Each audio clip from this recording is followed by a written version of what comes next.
Los principales mecanismos relativos a los derechos de la niñez en el contexto de la migración que se han diseñado en los últimos años, como por un lado la Opinión Consultiva 21 del año 2014 de la Corte Interamericana de Derechos Humanos,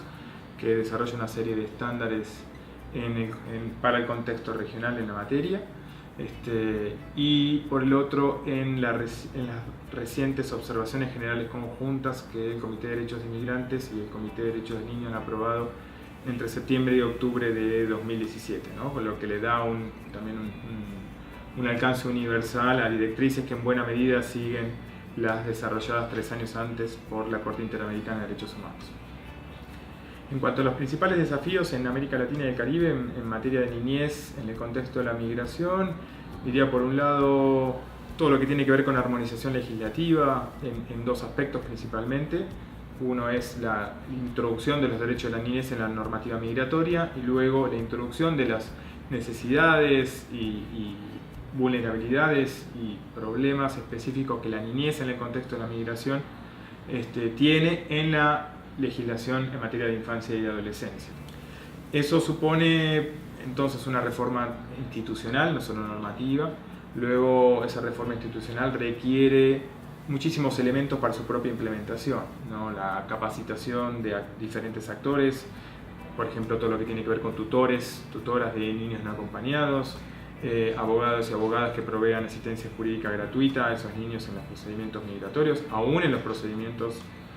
relativos a grupos familiares, o incluso procedimientos relativos a los padres o madres de niños cuya decisión pudiera afectar sus derechos. Por supuesto también en procedimientos de asilo. Entonces hay todavía una demanda o una necesidad muy importante de reformar procedimientos, de tener actores debidamente capacitados, provistos para el Estado para asegurar las garantías en esos procedimientos.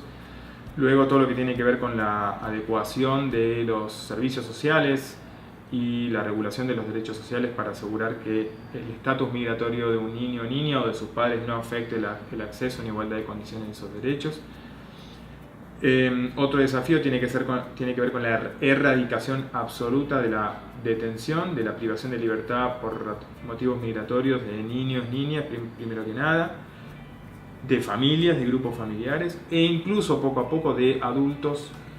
que implican la separación de sus hijos y que perfectamente podrían, en aras de la unidad familiar, estar en situación de libertad durante la tramitación de un procedimiento migratorio relativo a los padres.